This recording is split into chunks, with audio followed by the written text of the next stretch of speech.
Bismillahirrahmanirrahim. Assalamualaikum Bapak. Waalaikumsalam. Sebelumnya boleh kenalan dulu Pak dengan Bapak siapa? Dengan Bapak nama Kurma. Oh iya Pak. Untuk Bapak di sini menjabatnya sebagai apa di MA Muamalah? Sebagai guru merangkap jabatannya jabatan sebagai PKM kurikulum. Oh iya kurikulum. Alhamdulillah. Selanjutnya kalau boleh tahu Pak, Bapak di sini sudah mengabdi berapa tahun kiranya? Dari 2002. Silakan yang hitung dulu, hitung sendiri. Oh. 2002. Sudah berarti 22 tahun ya Pak, Masya Allah. Ya. Mungkin sudah termasuk, bukan mungkin lagi ya, tapi sudah termasuk guru senior juga ya Pak. Gurunya. Sangat senior sekali, baik. Bapak mungkin tidak lain di sini saya ingin mewawancarai Bapak ya terkait pembahasan integrasi teknologi dalam pembelajaran pendidikan Islam di MA Kecamatan Leles. Nah, kali ini saya ingin berkunjungnya ke MA Muamalah. Kebetulan alhamdulillah bisa bertemu Bapak juga. Nah, mungkin langsung saja ya Pak ke pertanyaan wawancaranya. Di sini saya memiliki teks wawancara terstruktur beberapa pertanyaan yang sekiranya insya Allah saya ingin ajukan kepada Bapak. Ada 3 poin penting dalam wawancara saya ini. Yang pertama poinnya itu mengenai integrasi teknologi ya. Kemudian yang kedua adalah kendala dan yang ketiga adalah tentang dukungan.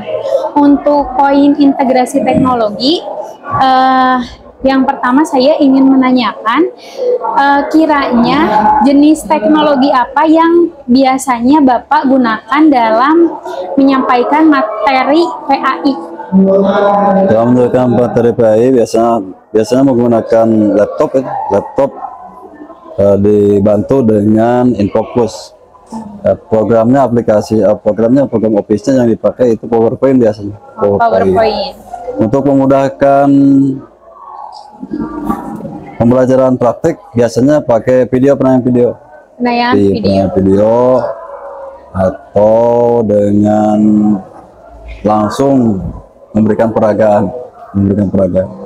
Kalau HP suka nggak Pak? Suka dipakai nggak dalam? Suka dipakai, tapi di sini dibatasi. Yang tadi itu maksudnya supaya tidak terlalu bebas anak-anak menggunakan. Jadi waktunya dibatasi. Pembatasan menggunakan laptop, menggunakan HP atau InFocus, dan lagi untuk Office-nya PowerPoint yang pakai. Oke. Selanjutnya Bapak, seberapa sering Bapak menggunakan teknologi tersebut dalam pembelajaran? Kalau dikatakan sering tidak. Jadi tadi itu untuk membangkitkan gairah belajar. Kalau sesuatu kalau keseringan kan jadi bosannya. Jadi maksudnya ini diprogram. Kali-kali waktu seandainya anak-anak kelihatan bosan, berarti kita cari alternatif pakai media gitu. Pakai media pembelajaran yang lain, pakai mungkin media alam, mungkin media belajar keluar. Jadi kan yang namanya belajar bukan hanya di kelas, tapi di luar. Jadi mungkin tidak terlalu sering juga ya Pak, tapi ketika dibutuhkan saja. Ketika dibutuhkan dan kelihatan anak-anak perlu untuk memberikan gairah pelajaran. Selanjutnya Pak, menurut Bapak materi PAI apa yang paling efektif disampaikan dengan media teknologi? Semua PAI itu sangat membutuhkan dengan menggunakan teknologi untuk mengembangkan media pembelajaran. Dari akidah akhlak perlu kan semua. Apalagi SKI. Sejarah kebudayaan Islam kan guru cuma setel video langsung anak-anak diberikan perintah untuk menyimpulkan tentang tayangan sejarah yang sudah lebih simpel lagi. Jadi mungkin sejauh ini yang cukup perlu menggunakan teknologi itu SKI ya Pak? Lebih dominan. Sebetulnya semuanya, tapi yang paling SKI. Efektif itu SKI. Oke, baik.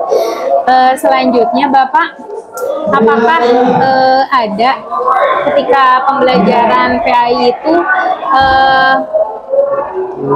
teknologi yang digunakan untuk asesmen siswa gitu, untuk penilaian siswa? Itu biasanya seperti ujian atau ulangan sumatif, Di akhir semester? sumatif di akhir semester. Itu biasanya menggunakan Google Form. Google Form. Berarti ini maksudnya ini untuk mencegah supaya anak-anak tidak saling memberitahu. Kan dalam Google Form itu kan bisa diprogram. Jadi seandainya siapa saja yang membuka, berarti tiap orang tiap beda soalnya itu kan. Iya, diacak, gitu ya. bisa di aplikasi, bisa diprogram. Jadi lebih simpel lagi. Dan lagi dengan asesmen dengan menggunakan Google Form itu lebih simpel lagi, lebih praktis. Jadi kalau menurut Bapak menggunakan teknologi dalam penilaian itu lebih efektif atau malah banyak kendala?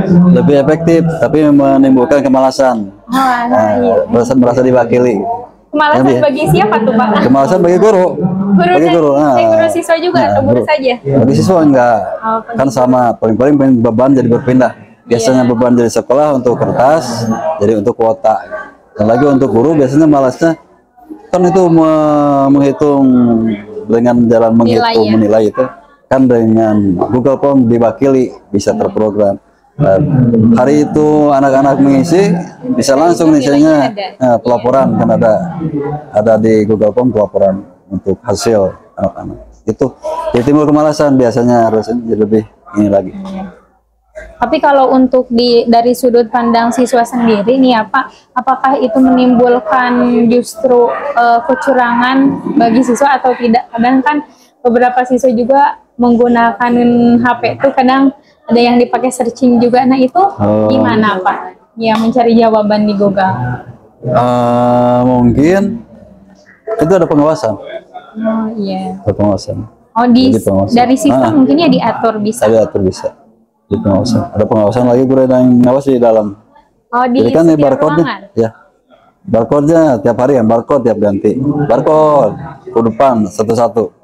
Jadi memang ada tokennya khusus ada token, gitu. Token khusus. Tidak ada token bisa khusus, tidak sembarangan, tidak sembarangan. Guru saja yang mengirimkan ke operator soal, 3 soal, 4 soal, 6 soal, udah tidak bisa dibuka lagi. Kan udah diprogram lagi sama operator.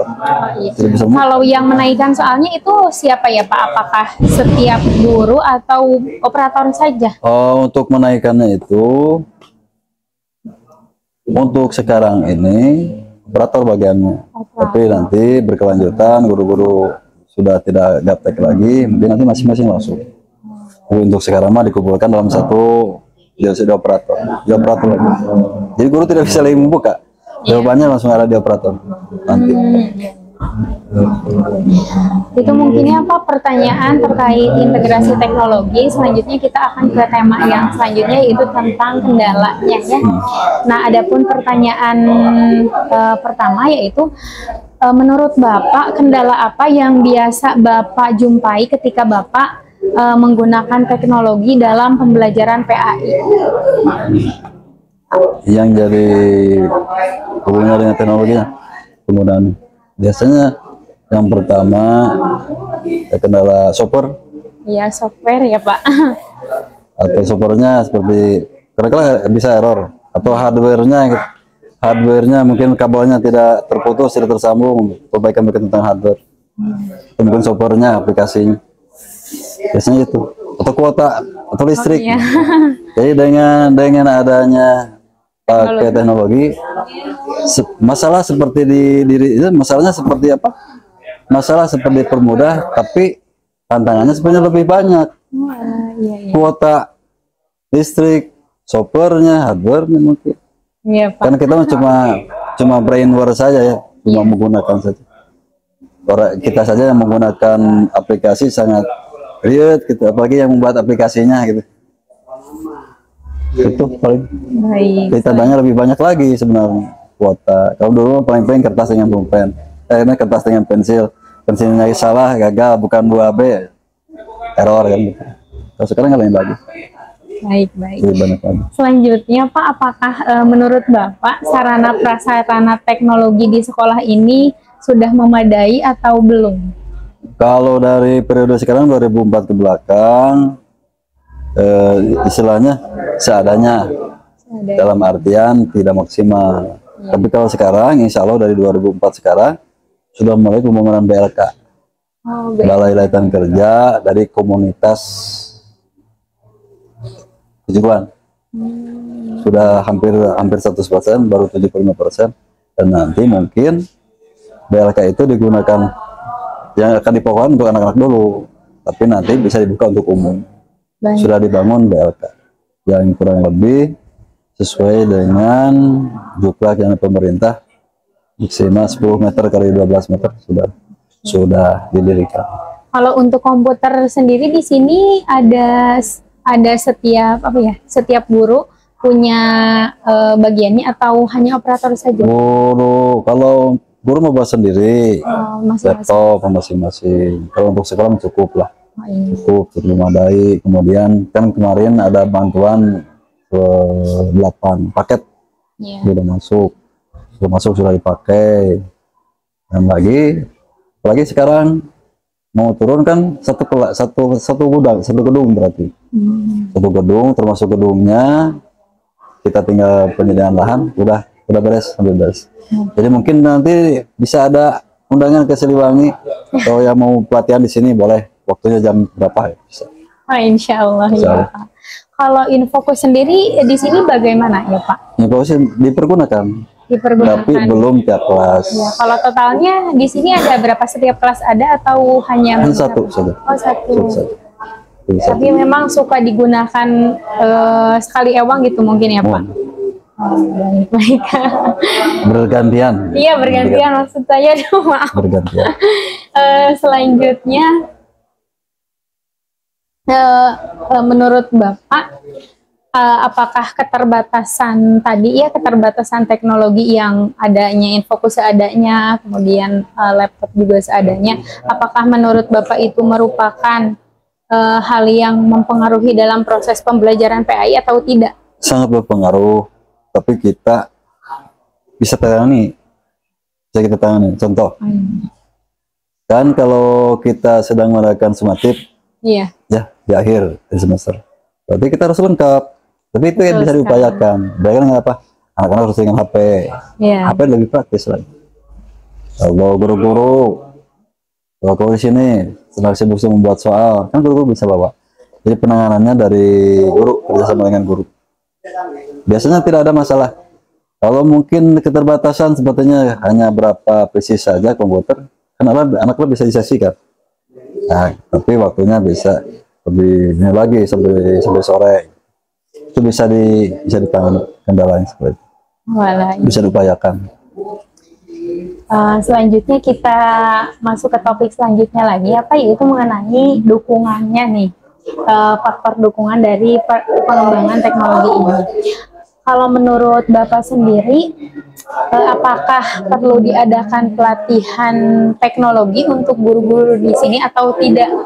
Menurut Bapak, guru-guru di sini itu sudah cukup melek teknologi atau belum gitu? Alhamdulillah sudah melek teknologi. Kalau melek teknologi bisa dilihat dari semua soal itu melibatkan menggunakan teknologi gitu ya Pak. Itu yang realnya saja. Hampir semua guru di sini suka menggunakan teknologi dalam pembelajaran. Jadi menurut Bapak perlu diadakan pelatihan atau tidak? Biasa contohnya pembuatan perangkat. Kan guru sudah rajin-rajin semua ya. Bikin sendiri. Ya, minimal mengedit-editnya kan bisa gitu. Meskipun tidak ahli gitu. Tidak sampai mencapai ahli seperti bagian informatika. Sudah bisa dikatakan sudah baik gitu. Persana heula. Betul sekali. Selanjutnya ya Pak, ini pertanyaan terakhir sekaligus pertanyaan penutup. Menurut Bapak, apakah sarana prasarana apa yang perlu dibutuhkan untuk mendukung pembelajaran PAI berbasis teknologi itu di dalam kelas gitu? Ya Selain perangkat, Infokus dan komputer. perangkat. WiFi sudah ada WiFi. Internet sudah ada, jalur kuatnya internet sudah ada. Apakah perlu cukup. diadakannya WiFi gitu? Wifi kalau wifi maksimal belum ada. Kalau untuk guru sudah ada. Jadi untuk anak kan ditutup. Untuk kurangan pun kuotanya masing-masing. Kalau nanti di Surabaya Tasman kan harus berapa pasang ada. Dan kalau pasang 2 kali pemasangan kan dirubah lagi itu prosedurnya lama lagi. Iya. Dan lagi dipakai, tidak boleh berkelanjutan dengan orang yang terdaftar dulu, harus baru lagi, itu lebih lama lagi. Jadi kalau sejauh ini sudah sangat Sudah cukup, ya Pak? sudah cukup. Apalagi sekarang untuk tahun ini kan tadi insya Allah BLK dibuka. Oh, iya. Kalau boleh tahu nih ya Pak, ujian menggunakan CBT itu dan Google Form itu dimulainya dari kapan Pak itu? Itu mulai tahun 2000 sebelum corona 2017 18 sudah. Jadi sudah cukup mulai. lama ya Pak? Sudah mulai. Kalau nggak salah, udah agak lama. Ya. Mungkin pertanyaan dari saya dicukupkan sekian ya Pak. Saya selaku mahasiswa sangat berterima kasih kepada Bapak Ya, yang sudah sama-sama. meluangkan waktunya. Ya, Bapak. Wassalamualaikum warahmatullahi wabarakatuh. Waalaikumsalam.